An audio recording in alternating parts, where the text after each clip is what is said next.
I'm Vicky, and I work for a company called Totem Learning. We create simulations and serious games, so games for learning and education purposes. I work in business development and marketing, and over to you. I'm Helen, and I'm Head of Instructional Design and Head of Production at Totem. Serious games leverage the power of games to change people's lives.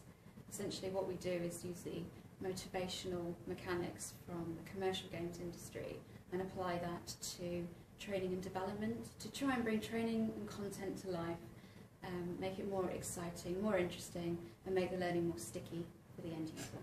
I suppose one of the things the internet has enabled us to do more and more, and technology, improvements in technology, has been to really almost kind of model the kind of precedent that the commercial games industry has set in terms of the richness of the graphics and the interactions that you have.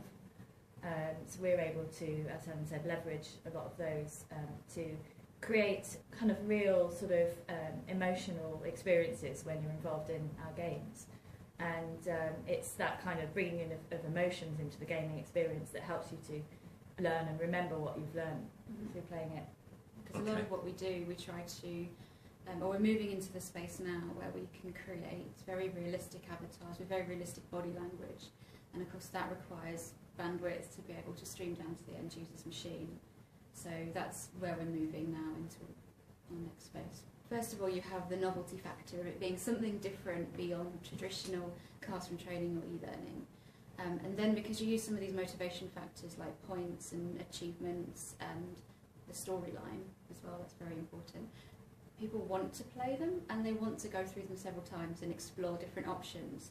So the games that we host ourselves, we know that our users play them on average, I think it's 4.3 times.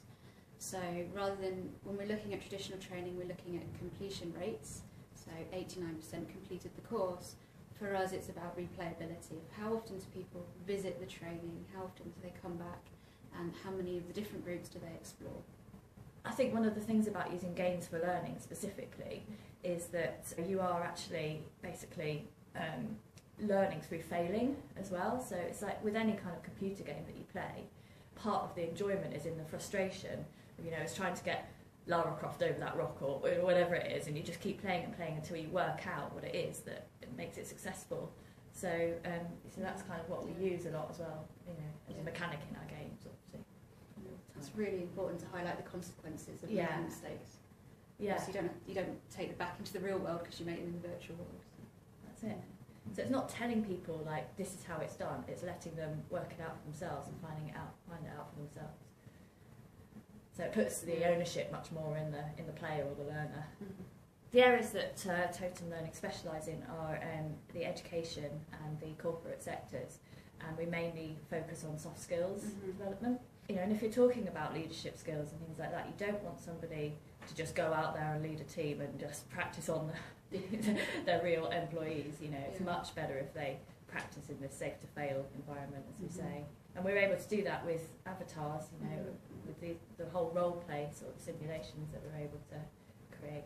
I mean, one thing that the increased Skype bandwidth would help with, or video conferencing, is that sometimes we do conferences via Skype. So I will present to a conference online, which often is tricky with the current bandwidth. So I presented to the Serious Games Association Singapore last year and had a 20-minute slot, but a lot of that 20 minutes was taken up with technical issues of we can't hear you or you're frozen. So yeah, increased bandwidth would definitely help with situations like that. There are a lot of these kind of serious game specialist conferences all around the world, and that would actually, if you were able to present at more of those, especially in the Asian market, which is you know, developing fast, isn't it? So that would just help to raise our profile. So obviously, so we wouldn't have then the travel costs, which are really hard for a small business to be able to, you know, cope with. So, and because you are quite often invited to conference, and it is actually just the prohibitive cost of the travel and everything that the cost of travel, the time out of the business, and so if we could do it all online, perfect. Yeah. What we try to do is bring together cutting edge technology as well as everyday technology. So we try to push boundaries. We don't just want to deliver everyday training that's the same as people have seen. So we are looking to use things like the Oculus Rift, the motion sensor peripherals, looking at all these new technologies that are out there to try and give that extra little bit of edge to our training content.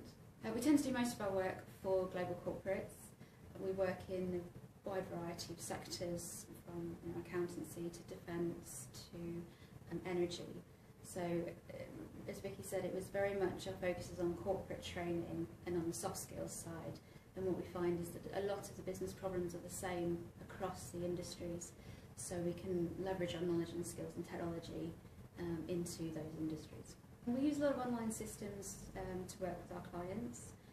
We find that we have to change the systems based on each individual client often because they have their internal restrictions as to what they can access, how up-to-date their browsers are, how fast their internet is.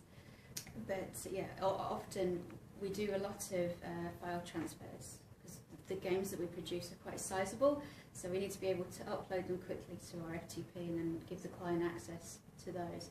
And what we do often see is there is a slight delay with loading at their end because they're restricted by how much they can download at any one time.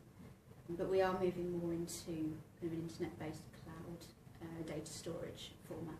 But again, I think it would really help with our client relationships as well, at the sales stage as well as like afterwards, because we do need to be able to demo and share screens and so on and talk through our games. Often over the internet, so sometimes obviously not having that super fast broadband that can make it quite difficult to be able to show what we're because often there's something that happens very quickly on screen, an animation or a movement, and if the frame rate is too low, then you've got to explain to the client, well actually it's a really smooth animation at our end, but of course you're seeing it slightly jerky. We have a multiplayer leadership development product that is played by people around the world in teams, and we've used the product in classroom situations, face to face, where we're all wired into a hub and everyone's connected on a very stable network, and we've seen immense results from a 3-hour session using our leadership game. What we really want to do is to roll that out so we can play that over the internet. Ideally over Wi-Fi connections. We want to take it and expand it onto mobile devices. So increased bandwidth, increased superfast internet would really help realise that vision. Our leadership game product, we know we want to roll it out to a wider audience, and we know that we need better internet to do that. We don't want to be reliable on people being in the same room connected physically to the same hardware. Exactly, yes, and I think that's one of the things that's really important about the leadership game specifically, is that as long as we can access this kind of wide community of experts, basically, the game then becomes just a platform. The content in there is almost irrelevant because what you're doing is you're drawing on people's expertise from all around the world.